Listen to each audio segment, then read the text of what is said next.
Yo, c'est Yami Gold. En ce 1er avril, nous allons parler d'un des archétypes marins les plus attendus, j'ai nommé Poisson. Aïe, t'as fait ta blague, t'es content? Bon, désolé d'avance pour ceux qui materont cette vidéo le 2, mais je mettrai une miniature et un titre normal. Nous resterons dans le thème de la poiscaille et parlerons de sirène mûre.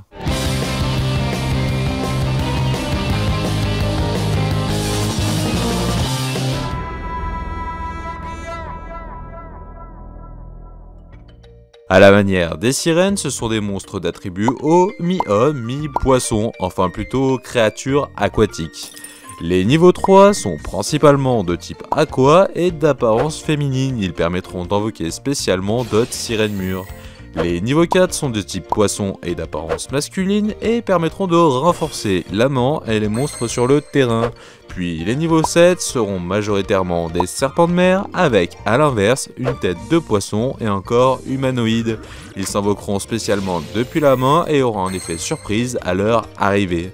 Ils sortiront pour la première fois en 2012 dans l'Ascension des Abysses. Puis par la suite, ils se renforceront dans le Feu du Cosmos, le Seigneur de la Galaxie Tachyon et le Coupe Circuit. Au final, quand je disais qu'on allait parler de poissons, j'avais pas tout à fait tort. Alors oui, mais à la base, c'était pas tout à fait des poissons.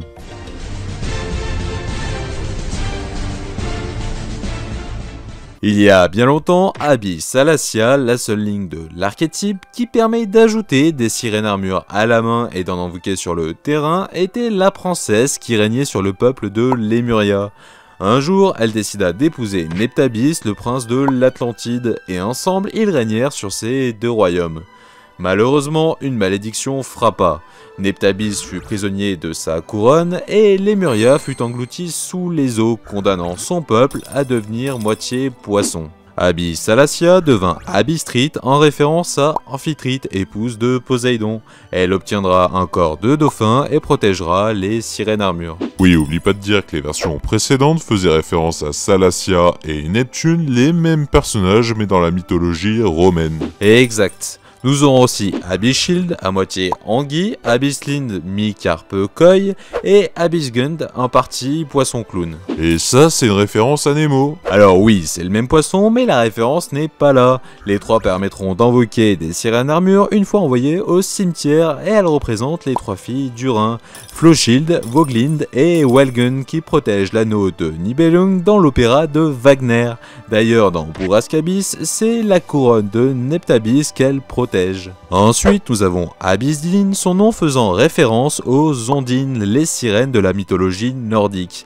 Elle partage son corps avec un Gymnosamata, le petit mollusque en forme d'ange. Poursuivons avec Abyss Océa pour les océanides, les sirènes aquatiques de la mythologie grecque. Sa seconde moitié de corps représente les fameux poissons volants. Et pour finir, Néréide Abyss symbolise les Néréides, encore des sirènes de la mythologie grecque, mais marines cette fois-ci.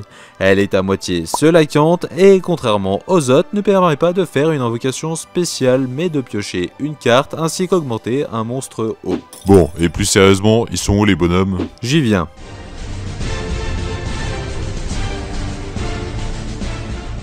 Bien qu'il soit de redoutables combattants et dispose de terribles armures, le peuple de Lemuria demeure pacifique. Concernant les membres masculins, il y a Abyssturge et il y a encore des surgeons et Abysspic, celui d'un brochet. Les deux activent leurs effets quand ils sont invoqués, ils permettent d'ajouter un monstro à la main, le premier depuis le cimetière et le second du deck. Abyssnose est à moitié poisson éléphant et permet d'invoquer un sirène mûre.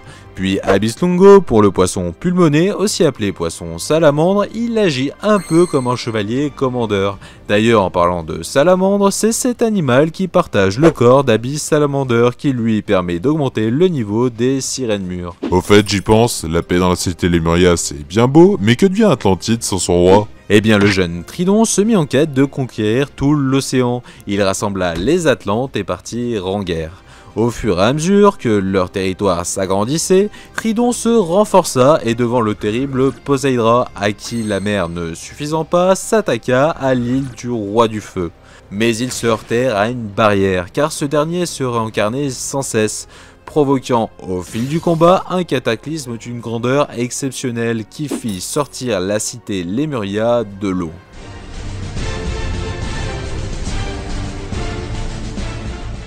La cité étant désormais visible de tous, Poséidra profita de la confusion pour s'emparer par la manière forte de la couronne d'Atlantide.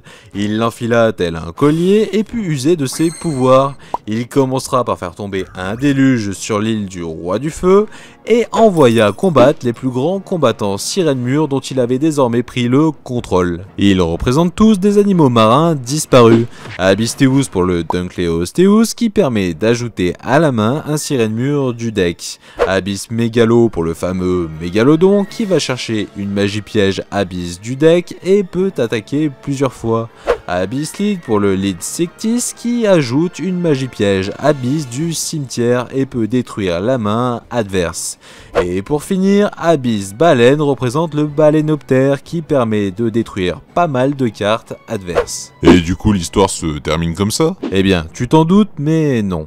Dans sa folie, Poséidra ne s'aperçoit pas que la couronne prend petit à petit son contrôle. Alors Neptabyss fusionne avec ce dernier et devient Abyss Gaios représentant Poséidon. Il peut annuler les effets des monstres plus faibles que lui, de plus, tant qu'il possède des matériaux, il empêche les monstres à sacrifice d'attaquer. C'est donc en usant de ses pouvoirs qu'il met un terme à cette guerre, repousse les Atlantes et redevint le roi ultime régnant sur Atlantide et Lemuria, garantissant ainsi la paix éternelle.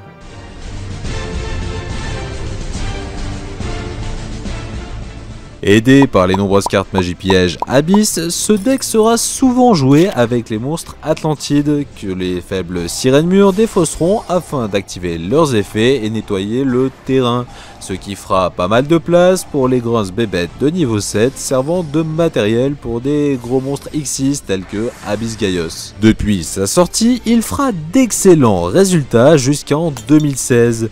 Puis par la suite topera dans pas mal de petits tournois régionaux. Mais cet archétype n'est pas mort et Konami le prouve avec Abyss Salacia qui j'espère sortira dans le prochain pack Duel Power. Bon en fait, non.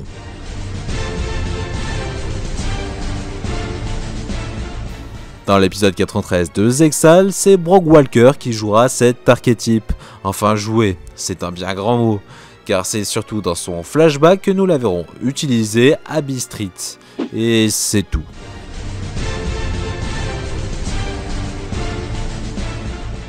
Et voilà, cet épisode spécial 1er avril est désormais terminé, j'espère qu'il vous aura plu, laissez-moi votre avis en commentaire, si vous avez aimé ce type de vidéo, je vous en recommande une autre sur un archétype ayant également une grosse histoire, les colonies, ou bien Sanctuaire Céleste, une autre cité cachée mais dans les nuages. Allez, ciao! Ah bah quand même, c'est pas trop tôt. C'est bon, je peux parler de mon archétype poisson maintenant?